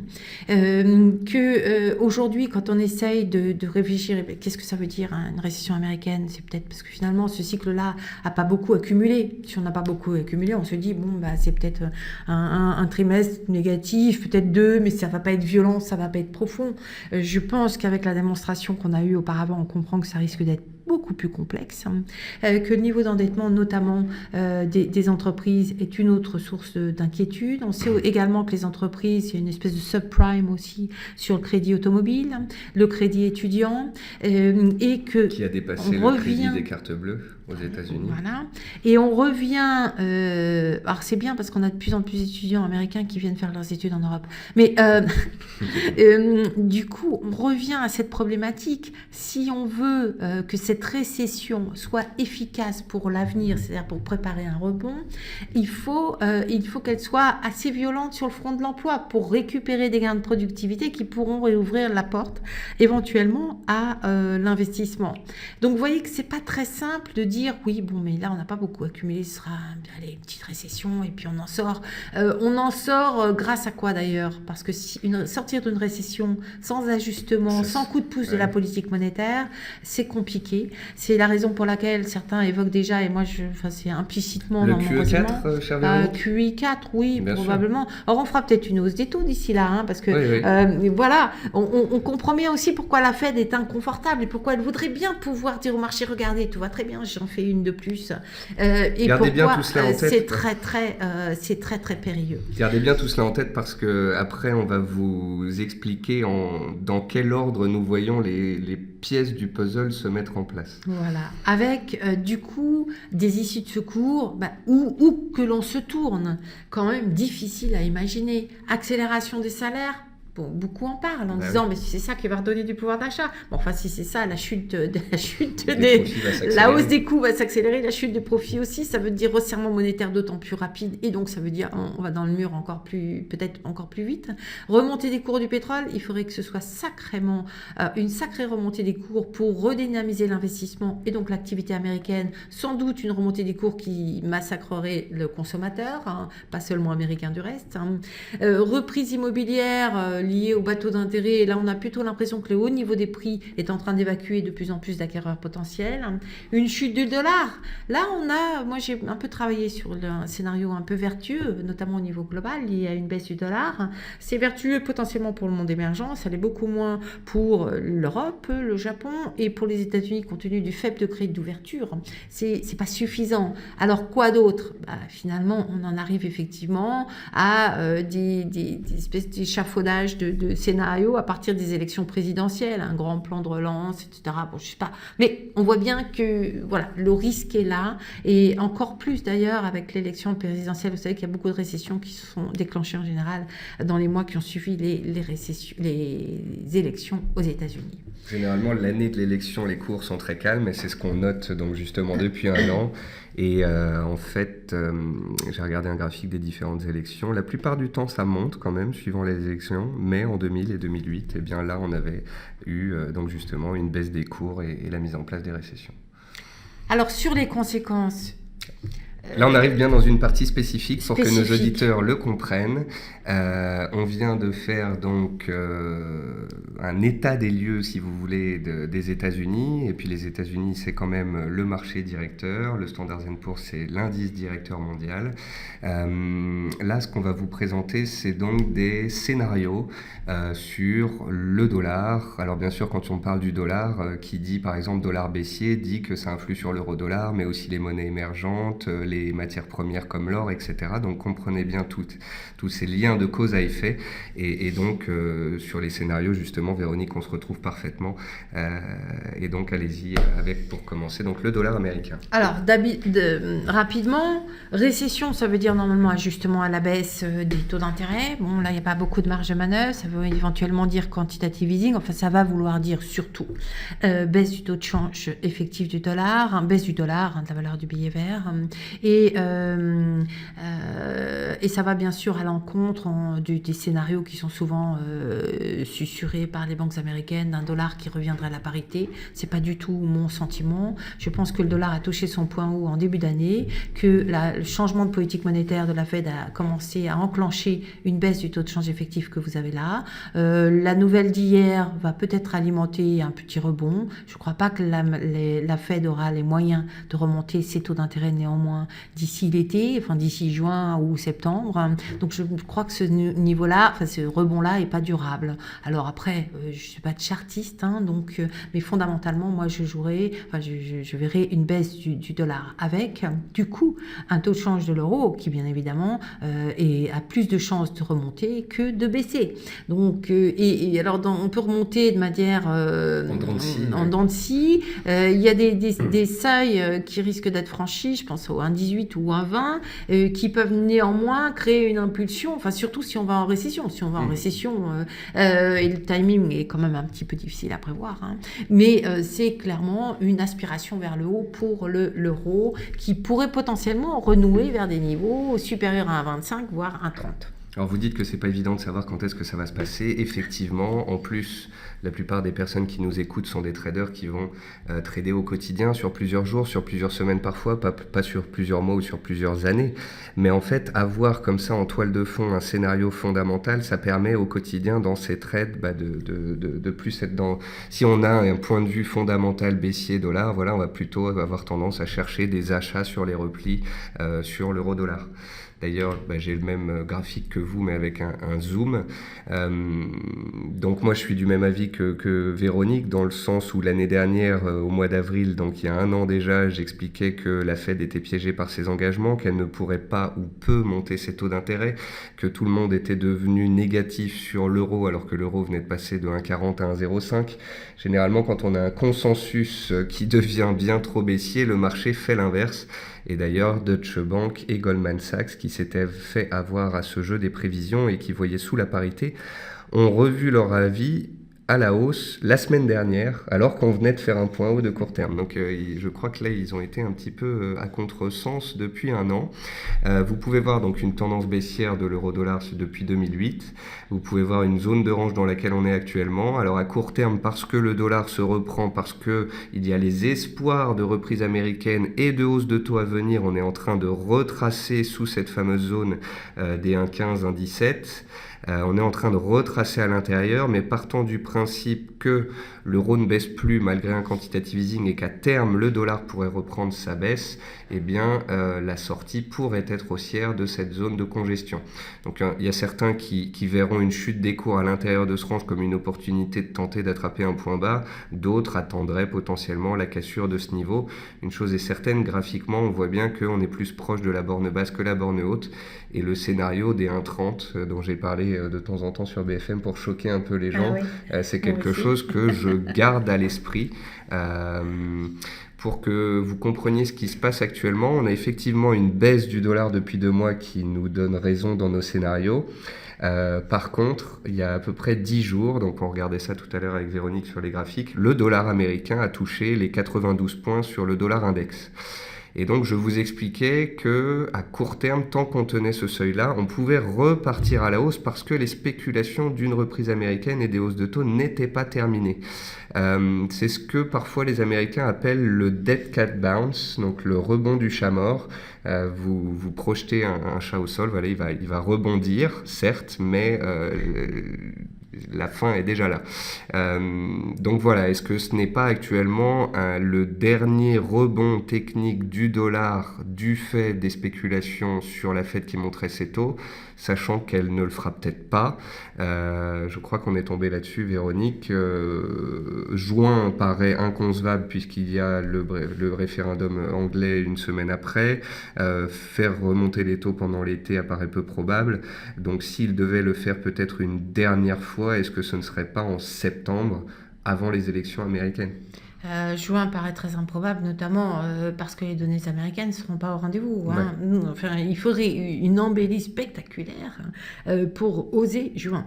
Parce que l'hacker aujourd'hui, qui est une personne qui est non votant à la Fed, a quand même osé nous parler de 4 hausses de taux potentielles cette année. Avec une probabilité forte juin-juillet. Hein. Ouais. Donc bon, voilà. Et après l'été, bon, c'est pas trop.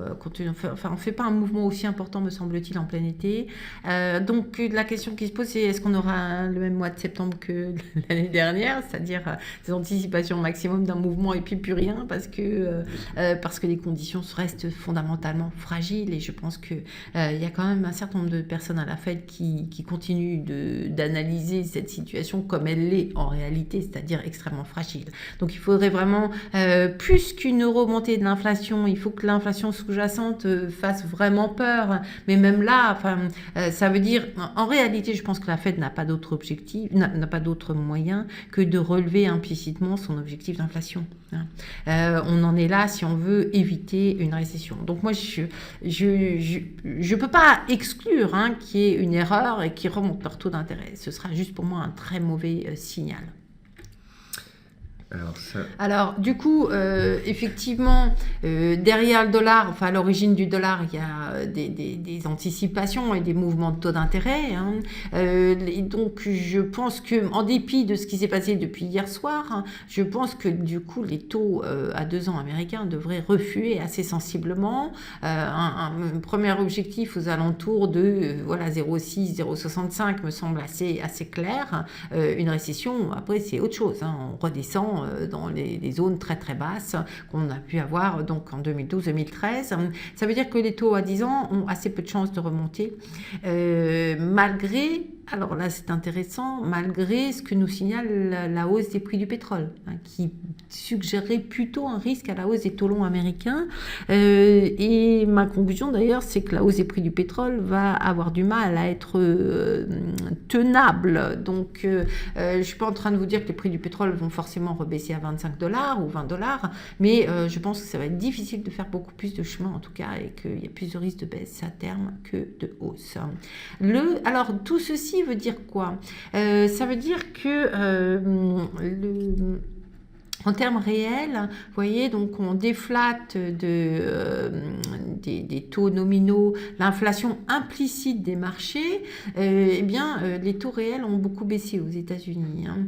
Là, ils se sont un petit peu ressaisis en 2014, et puis depuis, on voit qu'ils ont beaucoup de mal à trouver de la direction, et que là, si la Fed nous dit, moi, je vais monter mes taux d'intérêt, alors les taux réels vont remonter.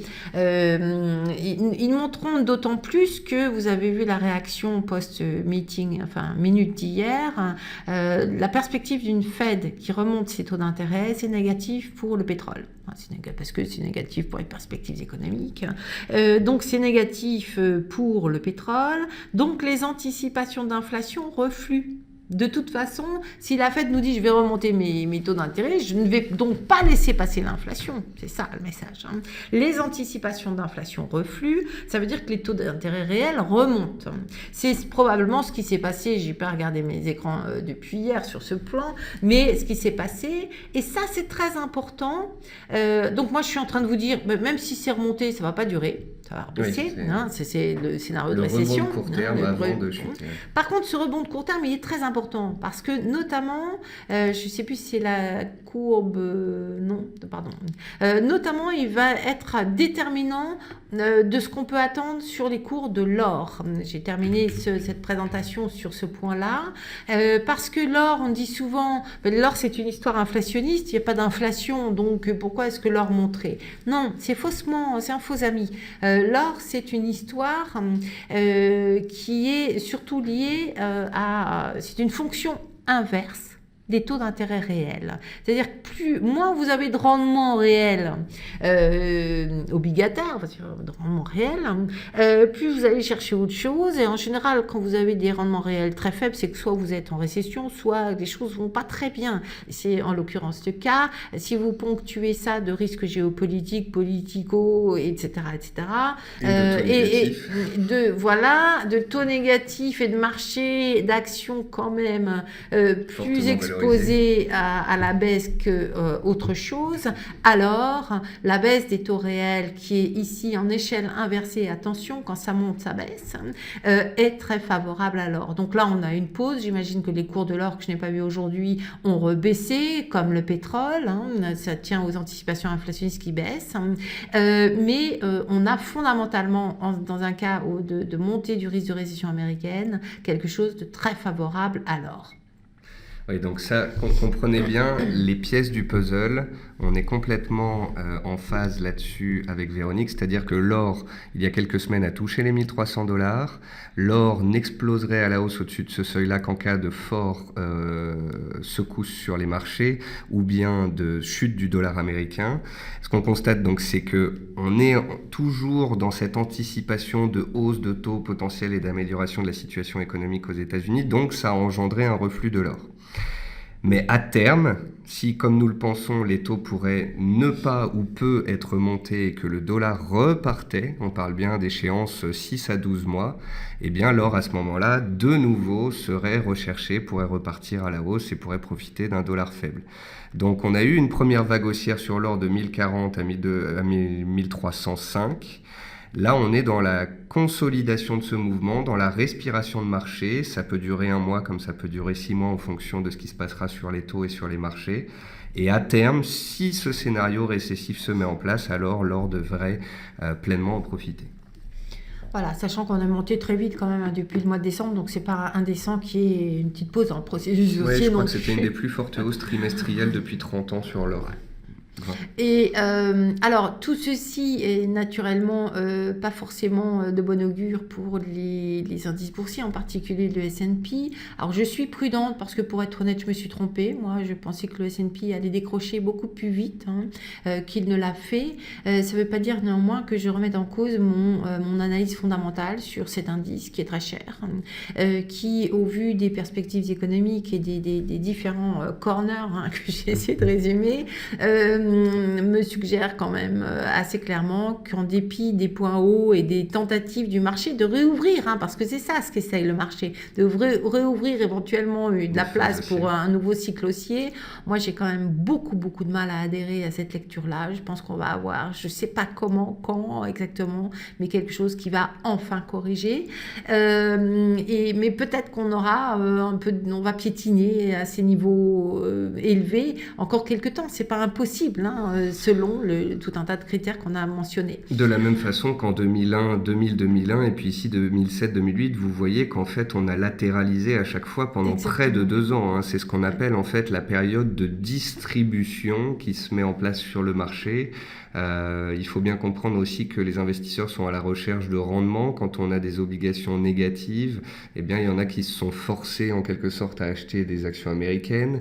Quand l'Europe est moins intéressante ou bien que les actions japonaises sont moins intéressantes, les investisseurs vont acheter de nouveau américains. Donc il y a aussi des raisons mécaniques qui font que les indices américains sont soutenus, mais que c'est pas forcément une anticipation de hausse sur les marchés, c'est parce qu'on vient chercher de la croissance, des bénéfices là où ils pourraient potentiellement se trouver. Par contre, en Europe, on a quand même l'impression que des points hauts auraient été atteints. Enfin, je veux dire, je vois mal le CAC 40 qui est actuellement Incontestablement. Alors, la perspective d'une récession américaine, bien évidemment, est dramatique, surtout si on prend en considération l'impact sur le taux de change. Ouais. Et du coup, on a beaucoup de mal. Alors, le marché européen a beaucoup plus souffert que le marché américain. Et on pourrait se dire, bon, ben voilà, c'est fait. Fondamentalement, on comprend néanmoins que c'est peut-être le marché européen qui est le plus exposé, encore une fois, avant que le marché américain ne craque. Mais on sait très bien que s'il y a un accident de parcours sur le marché américain, qui me semble à moi très, très fortement probable à horizon des 12 prochains mois, le marché européen risque de souffrir au moins autant. De toute façon, sur 20 ans, vous regardez la superposition des indices européens et américains, parce que vous savez, des fois on entend à la télé... Est-ce que l'Europe va rattraper son retard ? Bon, sachez-le, chers auditeurs, ça n'est jamais arrivé de toute l'histoire de la bourse. La seule période où le CAC 40 a surperformé son homologue américain, c'était début 2015, quand on a lancé un quantitatif historique et ça a duré 6 mois. Voilà, c'est le seul moment où l'Europe, en sous-performance, a surperformé l'indice américain. Le rattrapage européen vers les États-Unis, ce n'est qu'une théorie, ça n'a jamais existé. Voilà, alors après, si on termine sur la vision globale, moi, du coup, je suis plutôt confortée dans mon analyse, qui est celle que j'ai défendue ces derniers trimestres, c'est-à-dire que le cycle mondial des marchés d'actions est arrivé à son terme, a touché son point haut, en l'occurrence le 21 mai 2015, et que depuis, on est dans une phase de correction. Alors, pourquoi ? Parce qu'effectivement, ici, vous vous rendez peut-être pas trop compte, mais c'est 2012. Fin 2012, c'est le quantitative, le QI3 de la Fed, et c'est le moment où effectivement les indices s'envolent littéralement par rapport à... Alors la production industrielle est juste là pour nous donner une idée des tendances de l'économie réelle.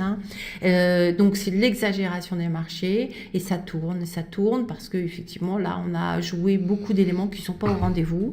Il nous reste l'économie américaine, l'indice américain qui a maintenu et qui a évité qu'on aille trop vite.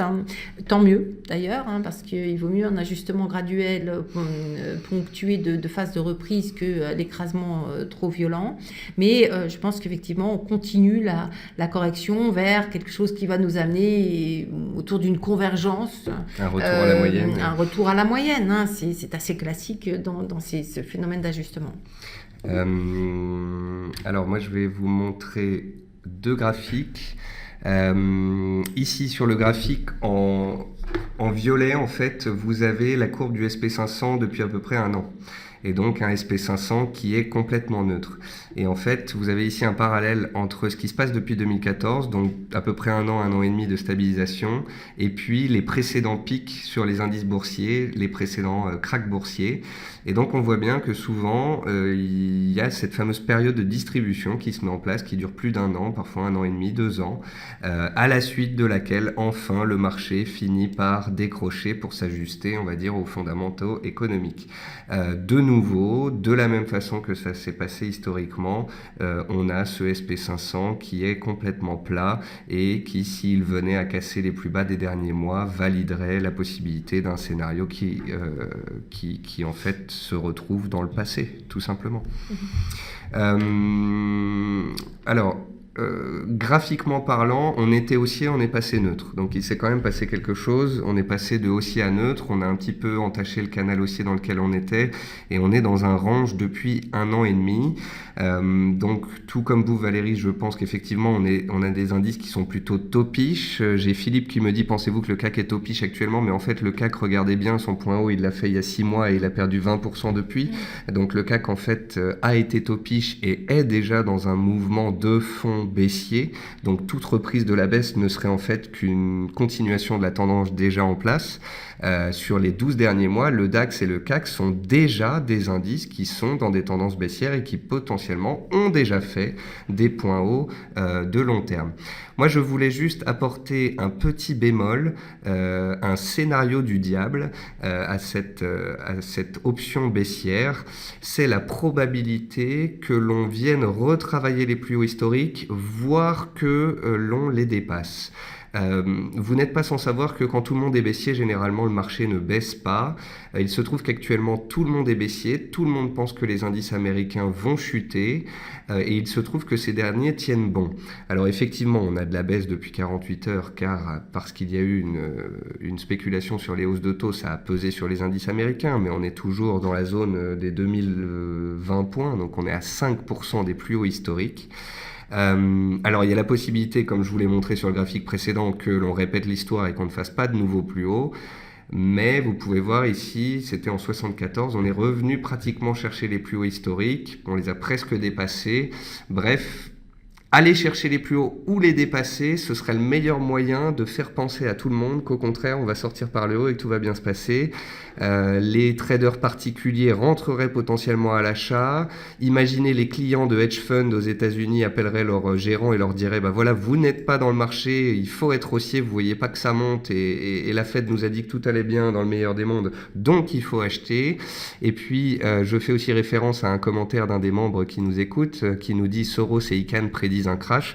Alors il faut savoir que Soros et Icahn ce sont plus que des gérants, hein, ce sont des gourous. Des crashs, ils en ont annoncé plusieurs et ils n'ont pas tous eu lieu. Ce qu'il est intéressant de voir, c'est que Carl Icahn est vendeur sur son fonds d'investissement à 149% d'exposition. Ça veut dire que s'il a 10 milliards dans son fonds, il est vendeur pour une somme de 15 milliards. Donc si les marchés tombent maintenant, bravo à lui, il sera rentré tout en haut. Bravo à Soros qui aura sorti, je crois, 37% de son exposition action US. Néanmoins, toujours dans un scénario baissier, aller chercher les plus hauts historiques, les dépasser, faire croire à tout le monde que la tendance haussière reprend, obliger ces fameux fonds d'investissement à couper toute ou une partie de leur exposition vendeuse, ce serait le meilleur moyen de piéger les investisseurs avant d'avoir un reflux massif à la baisse. Voilà, c'est un scénario un petit peu... c'est mon scénario prime. Il y a le scénario A qui est un scénario d'échec sous les plus hauts. Il y a le scénario A prime que je garde à l'esprit car ce serait le meilleur moyen de flouer tout le monde en fait, de faire croire que le marché va partir à la hausse. Je ne sais pas si vous vous rappelez, on a déjà souvent parlé du cycle psychologique de l'investisseur et souvent la phase avant la baisse, c'est l'euphorie. Alors, sur les indices européens, on l'a bien eu cette euphorie. On a eu l'euphorie en 2015, 35% de hausse alors que l'indice montait déjà depuis 6 ans. Donc sur les indices européens, ça correspond bien au cycle de l'investisseur, j'ai bien un point haut potentiel et on serait déjà dans la baisse en fait. Aux États-Unis, je suis très partagé, j'échange avec de nombreux stratégistes dont Véronique et j'échange aussi avec beaucoup d'analystes techniques. On est potentiellement dans un décompte héliotiste dont Karen Pellwall me parle très souvent, un décompte en 5 vagues. On a fait une vague 1, une vague 2, une vague 3, une vague 4. Généralement, on a une vague 5. La vague 5, ça peut être un nouveau plus haut, ça peut être un double top, une vague 5 tronquée. Bref, je garde ce scénario à l'esprit. Tant qu'on est au-dessus des 2000 points sur le SP500 et qu'on repart pas nettement à la baisse, des plus hauts avant une chute ne serait pas inconcevable. C'est pour ça que si vous voyez les indices monter, si vous voyez les chiffres économiques s'améliorer dans les semaines ou dans les mois qui viennent, n'oubliez pas tout ce qu'on vient de vous dire. Oui, ça peut s'améliorer sensiblement à très court terme, mais à moyen long terme, la machine est déjà en route. On a parlé de l'or tout à l'heure, donc sur l'or j'ai un graphique juste qui nous montre la tendance haussière de l'or sur les 15 dernières années, le fait qu'on est reparti en début d'année, le fait que l'on consolide actuellement sous les 1300 points étant donné que le dollar se reprend. Donc comme on vous l'expliquait avec Véronique, on verrait bien le dollar donc se reprendre à court terme, faire baisser les cours de l'or, donc soit 1250, soit 1200, soit même 1150. Et après, si la récession s'enclenche et que le dollar baisse et que les indices baissent, alors là, on a 2 raisons, voire encore beaucoup plus. On aurait de nombreuses raisons de voir l'or s'apprécier et décaler à la hausse, d'autant plus qu'il est dans une tendance haussière de très long terme. Et puis j'avais un dernier slide, c'était celui-ci sur une potentielle reprise des devises émergentes, des devises exotiques, des pays... des devises qui ont énormément chuté. Je vous ai pris quelques exemples sur le rand sud-africain, sur la lire turque. Alors, dans certains pays, c'est la chute du pétrole, dans d'autres, c'est la déstabilisation politique. Mais en gros, la très forte hausse du dollar, les 20% de hausse du dollar qui se sont déroulés de 2014-2015, non, 2013-2014, eh bien, ça a entraîné une chute des matières premières, ça a déstabilisé les pays émergents, ça a fait baisser les devises des pays émergents. Et donc, c'est intéressant à suivre dans les mois qui viennent, parce que vous voyez qu'on a potentiellement fait des points hauts à un certain stade sur toutes les paires en dollars contre des devises exotiques ou émergentes. On a eu cette baisse du dollar pendant 2 mois, donc celle dont on vous a parlé tout à l'heure. On a le rebond de court terme qui se met en place, mais ce que nous envisageons, une des options dont on vous a parlé, c'est qu'en fait on s'arrête avant les plus hauts, ou bien sur les plus hauts, ou bien à des nouveaux plus hauts avec des divergences en fonction des différentes zones, et qu'après, étant donné que le dollar se retournerait, on aurait en fait un très gros rattrapage et peut-être de très belles opportunités à mettre en place sur certains pays émergents. C'est d'ailleurs ça qui faisait partie de votre scénario vertueux, en fait. Exactement. Tout à fait, qui a été tenté. On sentait bien il y a quelques semaines, il y a 2-3 semaines à peu près, que le marché avait envie de le jouer. C'était l'idée, le dollar baisse, quand la Fed, finalement, après le changement d'orientation en mars, le dollar se reflue. C'est très bon pour la Chine. Pourquoi ? Parce que le taux de change chinois est quand même très dépendant du dollar, fixé par rapport au dollar. Ce qui veut dire que si le dollar baisse, le yuan baisse de facto contre les autres devises. Ça a évité les problématiques de dévaluation et qui sont potentiellement très périlleuses pour les entreprises chinoises endettées en dollars. Et effectivement, par les effets positifs sur les autres émergents, on sentait qu'il y avait une histoire vertueuse qui a très clairement été jouée par les marchés pendant quelques jours, 2 semaines à peu près au total. Et on avait presque envie d'y croire. Et moi, mon travail, c'était de dire, bon, est-ce que je peux y croire ? Est-ce qu'il y a vraiment un changement là qui pourrait dégager un petit peu l'horizon ? Mais en réalité, ce scénario-là, il boucle pas, parce que si à un moment donné, on est toujours rattrapé par la Fed, la nécessité de remonter les taux ou pas, et ça ne passe pas. On a fini cette présentation. Bravo et merci Véronique pour toutes ces explications. C'était vraiment très complet. On va maintenant prendre quelques questions de nos auditeurs, mais on va faire rapide, puisqu'il est déjà relativement tard. Je crois en plus qu'on a répondu à la plupart des questions. Donc Philippe qui disait, pensez-vous que le CAC est topiche actuellement ? Donc potentiellement, d'après tout ce qu'on vous a expliqué, le top il aurait été fait il y a 1 an, et on est déjà dans un cycle baissier potentiellement en Europe. Une question peut-être sur si les États-Unis tombent en récession, est-ce que l'Europe et la Chine peuvent pallier à cela ? Peuvent pallier. En l'occurrence, il faut bien avoir en tête que si l'économie américaine tombe en récession, on a une contraction d'investissement, on a une contraction de la consommation, donc de la demande domestique, qui va aller se propager en Asie, parce que les Asiatiques exportent beaucoup aux États-Unis, et de facto, la demande asiatique adressée aux industriels européens, je pense aux Allemands en particulier, va en être impactée. C'est comme ça que ça fonctionne, et c'est comme ça que la courroie de transmission est extrêmement puissante. C'est pour ça que c'est très difficile d'imaginer un cas de figure où l'économie américaine flancherait sans que ça ait une quelconque répercussion. On est dans un monde aujourd'hui qui est complètement imbriqué. Toutes les zones économiques sont reliées entre elles, donc il est inconcevable de penser que les États-Unis pourraient ralentir seuls. Alors, il y a un commentaire amusant d'une personne qui dit « Valérie Gastaldi estime que la Réserve fédérale a peu de raisons d'agir et que ce n'est pas le moment de remonter les taux alors que l'économie américaine ne se porte pas si bien. » Alors, Valérie a exactement la même vision que nous. D'ailleurs, elle est assise pas très loin de vous, Véronique, dans les locaux, je crois. Donc, on est tous sur la même longueur d'onde. Donc, est-ce qu'une récession US peut entraîner une récession européenne ? C'est certain. Merci à tous ceux qui nous ont mis des commentaires positifs. On espère que ça vous a beaucoup plu. Est-ce que les matières premières suivent les mêmes cycles que les indices boursiers ? Ouais. En dehors de l'or, quelle classe d'actifs est à privilégier ?